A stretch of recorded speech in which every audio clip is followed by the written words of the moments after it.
Dear students of BSc Part 2,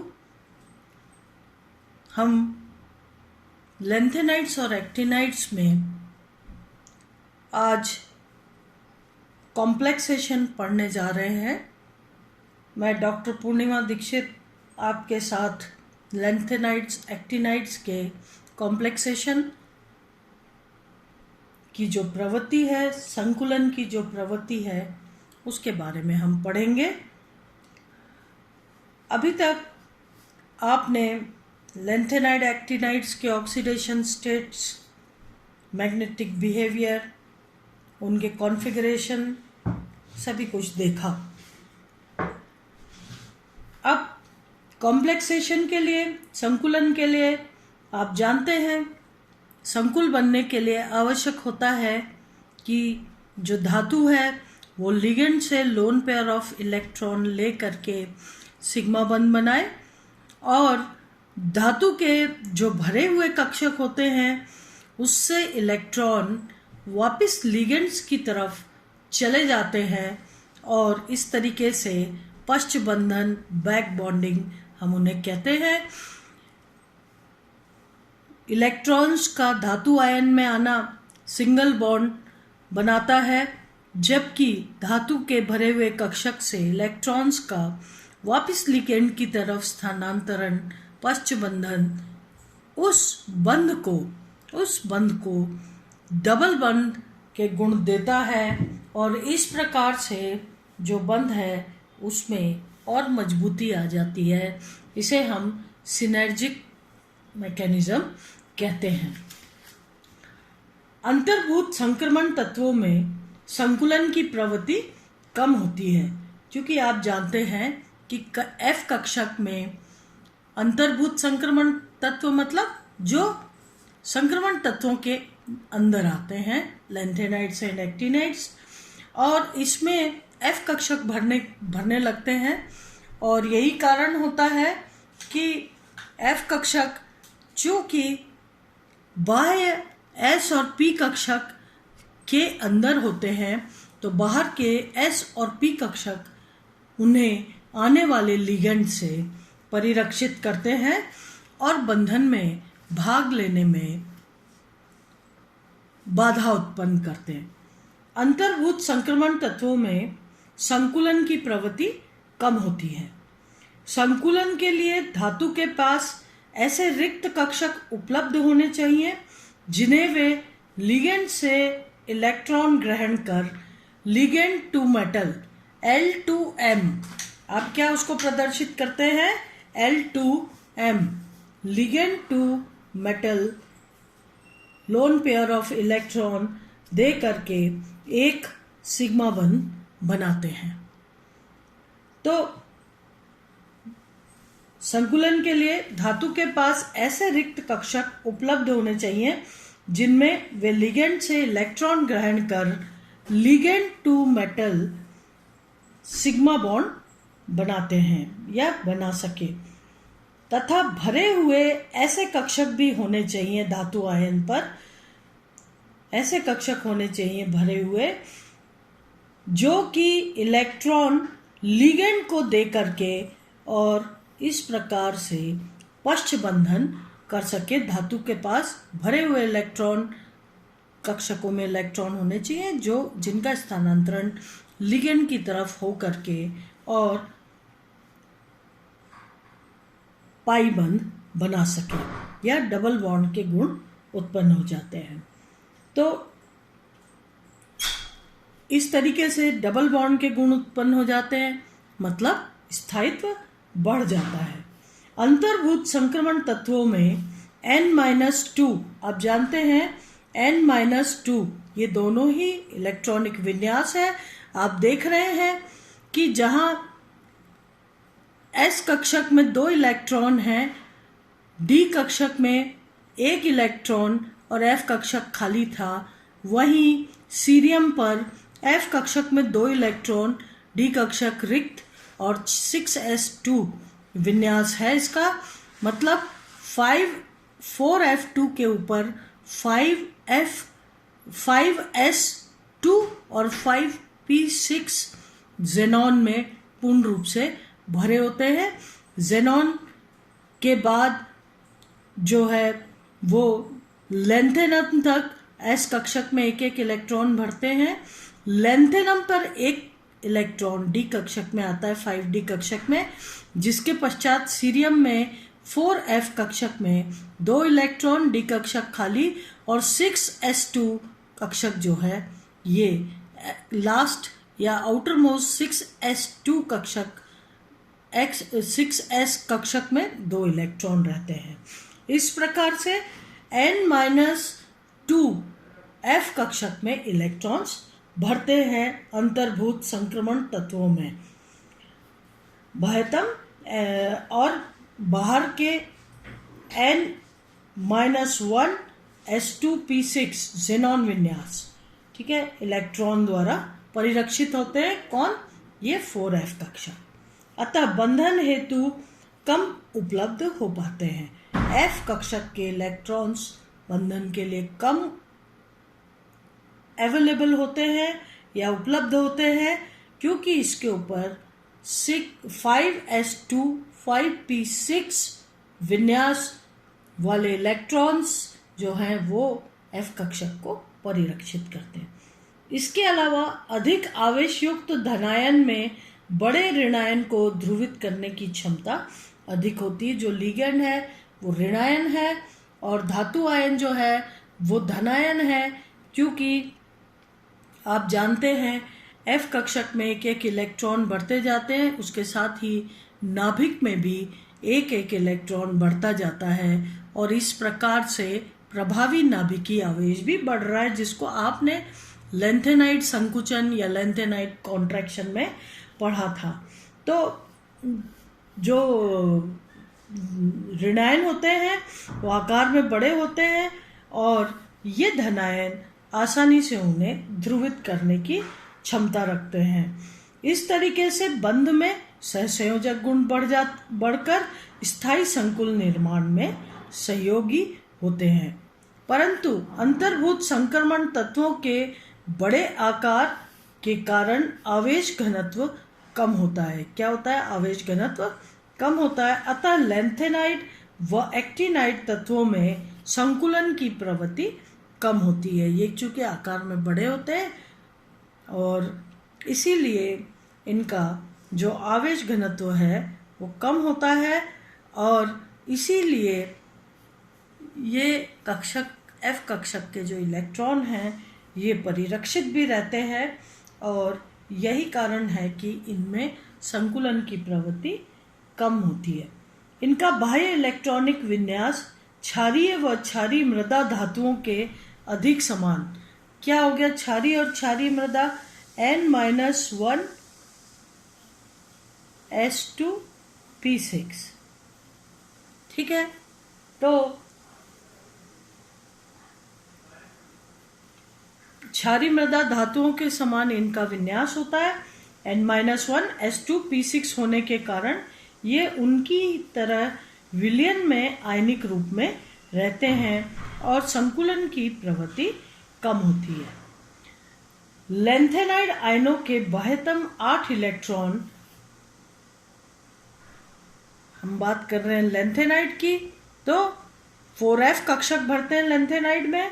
तो इन lanthanide आयनों के बाह्यतम 8 इलेक्ट्रॉन 5s2 5p6 कौन से हो गए? 4F के पश्चात 5s2 और 5p6 इलेक्ट्रॉन्स होते हैं जो कि बंधन में भाग नहीं लेते तथा 4F कक्षक निम्न ऊर्जा के व कम स्थानिक विस्तार के होने के कारण इनमें क्रमशः संकरण में भाग लेने की व लिगेंड कक्षकों से अतिव्यापन कर आणविक कक्षक बनाने की क्षमता नहीं होती, क्योंकि जो इलेक्ट्रॉन है वो 4F कक्षक में होते हैं। ऊपर 5s2 5p6 विन्यास होता है इनके ऊपर, अंदर होते हैं न्यूक्लियस की तरफ धसे हुए होते हैं और इसीलिए इनमें बंधन बनाने की क्षमता या संकरण में भाग लेने की क्षमता नहीं होती। ये मुख्यतः आयनिक बंध ही बनाते हैं। तो लैंथेनाइड एक्टिनाइड्स जो होते हैं ये आयनिक बंध बनाते हैं, परंतु अत्यधिक विद्युत ऋणात्मक धातुओं जैसे ऑक्सीजन, फ्लोरीन या ऑक्सीजन युक्त लिगेंडो जैसा बीटा डाइकीटोनेट, नाइट्रेट, सल्फेट, फॉस्फेट आदि के साथ बने लैंथेनाइड यौगिक ही ठोस अवस्था तथा जलीय विलयन में स्थायी होते हैं। लैंथेनाइड श्रृंखला में लेफ्ट टू राइट, बाएं से दाईं ओर चलने पर आयनिक त्रिज्या कम व आवेश घनत्व ज्यादा होने के कारण संकुलन प्रवृत्ति बढ़ती है। लैंथेनाइडों में पश्चबंधन की संभावना न होने के कारण ये पाईग्राही या पाई एक्सेप्टर लिगेंड्स के साथ संकुल नहीं बनाते। पाईग्राही लिगेंड्स कौन से कहलाते हैं? कार्बोनाइल्स, नाइट्रोसिल्स, ये सारे पाई एक्सेप्टर लिगेंड्स हैं जो कि अपने एंटी बॉन्डिंग मॉलिक्यूलर ऑर्बिटल्स में धातु के भरे हुए कक्षकों से इलेक्ट्रॉन युग्म लेते हैं। तो इसलिए जो है ये पाई एक्सेप्टर लिगेंड्स जो है कार्बोनाइल्स, नाइट्रोसिल्स के साथ संकुल नहीं बनाते। ये यौगिक जल की उपस्थिति में द्विदंतुक लिगेंड के साथ स्थायी यौगिक बनाते हैं या फिर कीलेट लिगेंड्स के साथ कीलेट रिंग्स बनाते हैं। ऑक्सीजन दाता परमाणु द्वारा धातु से जुड़ी होती है। जो ऑक्सीजन है, अगर ऑक्सीजन लिगेंड है तो ही ये स्थायी यौगिक बनाते हैं, और ऑक्सीजन दाता परमाणु द्वारा धातु से जुड़ी होती है, ऑक्सीजन से बॉन्डिंग होती है, इसीलिए स्थायी होती है क्योंकि ऑक्सीजन बहुत अधिक इलेक्ट्रोनेगेटिव होता है। या जिसमें ऑक्सीजन परमाणु के माध्यम से कीलेट वलय का निर्माण होता है। लैंथेनाइड यौगिकों की समन्वय संख्या जो है सामान्यतः 6 से 9 तक होती है, परंतु नाइट्रेट जैसे द्विदंतुक लिगेंड के साथ उच्च समन्वय संख्या के यौगिकों का निर्माण होता है। विभिन्न ऑक्सीकरण अवस्था के लैंथेनाइड यौगिक जो कि अगर देखा जाए तो ऑक्सीडेशन स्टेट अलग अलग, +3 के साथ साथ कहीं पर +4 ऑक्सीकरण अवस्था होती है स्थायी, और कहीं पे +2 होती है, जैसा कि आप ऑक्सीकरण अवस्था में इसको पहले भी पढ़ चुके हैं। तो +4 ऑक्सीकरण अवस्था में सीरियम में अगर 4 इलेक्ट्रॉन निकल जाएं तो क्या होगा? F0 विन्यास होगा। यह इसी कारण से सीरियम जो है +4 ऑक्सीकरण अवस्था में स्थायी ऑक्सीकरण अवस्था प्रदर्शित करता है, और सीरियम ही एक ऐसा सदस्य है जो +4 ऑक्सीकरण अवस्था में स्थायी संकुल बनाता है। सीरिक अमोनियम नाइट्रेट जो है, Seric ammonium nitrate coordination number 12 और Seric ammonium sulphate coordination number 12, ये दोनों जल में विलेय हैं। आयोडेट, बीटा कीटोनेट, फ्लोराइड आदि के साथ भी सीरियम +4 अवस्था में संकुल बनाता है क्योंकि ये लिगेंड्स बहुत इलेक्ट्रोनेगेटिव होते हैं। अगर +3 में देखें तो +3 तो सामान्य ऑक्सीकरण अवस्था है सभी लैंथेनाइड्स की। तो लैंथेनाइडों की सर्वाधिक स्थायी ऑक्सीकरण अवस्था +3 है और अधिकतर यौगिक इसी अवस्था में बनते हैं। H2O के साथ, जल के साथ अम्लीय माध्यम में लैंथेनम H2ON, जनरल फॉर्मूला जो है वो हो गया लैंथेनम H2ON। ये यौगिक बनते हैं जहाँ तो +3 ऑक्सीकरण अवस्था में जल के साथ लैंथेनम, ये जो H2O की संख्या है ये 8 से 9 तक होती है। इस समन्वय संख्या के संकुल बनते हैं H2O के साथ। परंतु आकार में कमी के साथ इतनी अधिक सामान्य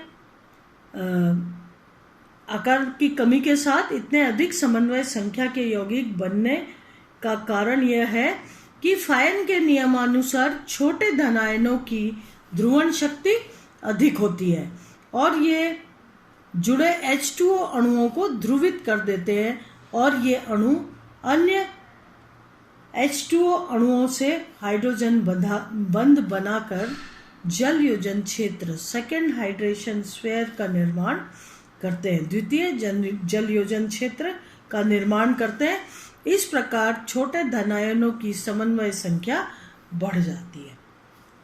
अगर +2 अवस्था में देखें तो इस अवस्था में आप जानते हैं, जैसे यहाँ पर देखो सेमेरियम के केस में तो +2 ऑक्सीकरण अवस्था, यूरोपियम के केस में 2 इलेक्ट्रॉन निकल जाने पर F7 विन्यास हो जाता है। इसी तरीके से इटरबियम के केस में 2 इलेक्ट्रॉन निकल जाने से 14 इलेक्ट्रॉन स्थायी ऑक्सीकरण अवस्था प्रदर्शित करते हैं। तो एक्टिनाइड में 5F कक्षक का बाह्य परिरक्षण लैंथेनाइड्स की तुलना में कम होता है। अब हम बात कर रहे हैं एक्टिनाइड की, तो एक्टिनाइड में 5F कक्षक भरते हैं। आप जानते हैं एक्टिनाइड्स में जो है 5F कक्षक भर रहे हैं, जबकि लैंथेनाइड्स में 4F कक्षक भरते हैं। तो एक्टिनाइड्स में 5F कक्षक भरते हैं और इसीलिए इलेक्ट्रॉन की बंधन ऊर्जा भी कम होती है। इस कारण ये कक्षक लैंथेनाइड के समान अंदर धसे हुए नहीं होते, ये ज़्यादा फैले हुए होते हैं, विस्तृत होते हैं और 4F कक्षकों की तरह अंदर की तरफ धसे हुए नहीं होते। इस कारण ये कक्षक लैंथेनाइड के समान अंदर धसे हुए नहीं होते हैं। अतः एक्टिनाइड आयनों में संकुल बनाने की प्रवृत्ति अधिक होती है। एक्टिनाइड जो आयन है इनमें F कक्षक जो है कहीं पर बाहर की तरफ, चूंकि वो ज़्यादा विस्तृत होते हैं, कहीं पर अंदर की तरफ होते हैं और कहीं पर बाहर की तरफ निकले होते हैं और इसी कारण से इनमें बंधन बनाने की क्षमता लैंथेनाइडों की तुलना में अधिक होती है। एक्टिनाइड श्रृंखला के प्रारंभिक तत्व +3 के अतिरिक्त +4, +5, +6, +7 ऑक्सीकरण अवस्था में आप इस चीज़ को पढ़ चुके हैं कि जो प्रारंभिक तत्व हैं वो +3 ऑक्सीकरण अवस्था के अतिरिक्त +4, +5, +6, +7 ऑक्सीकरण अवस्था भी प्रदर्शित करते हैं। +7 ऑक्सीकरण अवस्था में नेपच्यूनियम और प्लूटोनियम, ये नेपच्यूनियम 7 इलेक्ट्रॉन निकल जाए और प्लूटोनियम में 7 इलेक्ट्रॉन निकल जाए तो ऑक्सीकरण अवस्था +7 प्रदर्शित करते हैं। तो नेपच्यूनियम व प्लूटोनियम में के क्षारीय विलयन का विद्युत ऑक्सीकरण करने पर +7 प्रकार के संकुल हल्के हरे रंग के प्राप्त होते हैं और ये संकुल का जो जनरल फॉर्मूला होता है वो ये एक्टिनाइड्स तो AnO4OH ट्वाइस 3- ये इस प्रकार का इनका फॉर्मूला होता है, जहाँ पर An = नेपच्यूनियम एंड प्लूटोनियम। ठीक है, अगर +6 ऑक्सीकरण अवस्था की हम बात करें तो इस अवस्था में एक्टिनाइड हैलाइड प्रकार के ज्ञात हैं। जो संकुल ज्ञात हैं वो हैलाइडों के साथ एक्टिनाइड्स के संकुल ज्ञात है जिसमें यूरेनियम, नेपच्यूनियम, प्लूटोनियम, एमरेसियम आदि के फ्लोराइड ज्ञात हैं। क्लोराइड व ब्रोमाइड मात्र यूरेनियम के ही बनते हैं क्योंकि +6 यूरेनियम की सर्वाधिक स्थायी ऑक्सीकरण अवस्था है।